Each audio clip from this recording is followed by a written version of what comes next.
Shalom Bapak Ibu, sahabat Galilea yang diberkati oleh Tuhan Yesus. Saudara, di dalam Amsal pasal 3 ayat yang kelima dikatakan begini, percayalah kepada Tuhan dengan segenap hatimu dan janganlah bersandar kepada pengertianmu sendiri.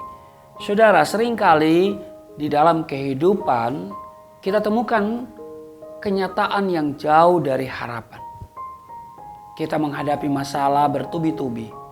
Kita divonis sakit berat, sakit inilah, sakit itulah. Atau mungkin kita ditinggalkan seseorang yang kita kasihi. Atau masalah keuangan di mana pengeluaran terus saja bertambah sementara pendapatan tidak ada. Apa sebetulnya makna firman Tuhan yang kita baca? Bagaimana percaya kepada Tuhan dengan segenap hati? Ini mungkin pertanyaan.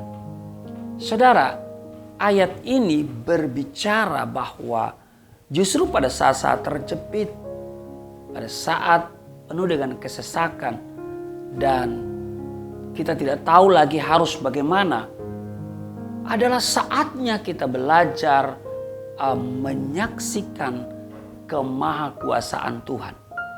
Kita belajar memfokuskan pandangan pada salib Tuhan Yesus.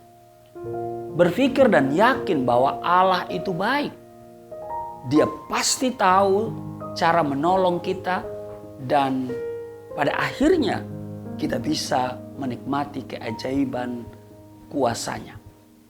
Namun seringkali yang terjadi adalah kita malah panik, kecewa, putus asa.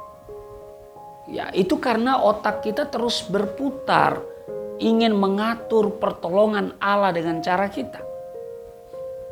Saudara, ada sebuah kisah seorang tentara yang terpisah dari rombongannya akibat dikejar musuh. Lalu sampailah ia di sebuah goa. Ia masuk dan bersembunyi di dalam goa sambil berdoa, "Tuhan, tolong saya."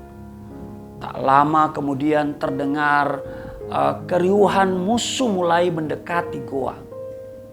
Sang tentara semakin kuat berdoa, meminta bala bantuan datang melindunginya, tetapi musuh justru semakin mendekat. Akhirnya ia putus asa sambil berkata, "Percuma saya percaya kepada Tuhan. Dia tidak sanggup menolong saya." Saudara, sewaktu dalam kekecewaannya, sang tentara melihat seekor laba-laba sedang membuat sarang di pintu goa. Semakin lama semakin besar. Lalu musuh sampai dan berada tepat di mulut goa. Dan salah seorang musuh berkata, "Lewatkan saja goa ini. Tidak ada siapa-siapa di dalamnya. Lihat saja sarang laba-laba di depan gua itu. Jika ada orang yang masuk ke dalam gua ini, pasti sarang laba-laba itu rusak." Mendengar itu, sang tentara ini menangis, memohon ampun kepada Tuhan. Saudara, mungkin saat ini saudara sedang menantikan pertolongan Tuhan. Berteriak meminta bantuannya untuk mengatasi masalah saudara. Ingatlah, Tuhan Yesus pasti punya cara untuk menolong saudara. Amin. Jangan bersandar pada pengertianmu sendiri. Belajar lagi untuk percaya kepada Tuhan. Itu sebabnya dikatakan, percayalah kepada Tuhan dengan segenap hatimu. Dan janganlah bersandar kepada pengertianmu sendiri. Pengertian kita amat terbatas untuk mengatasi masalah. Percayalah kepada Tuhan Yesus.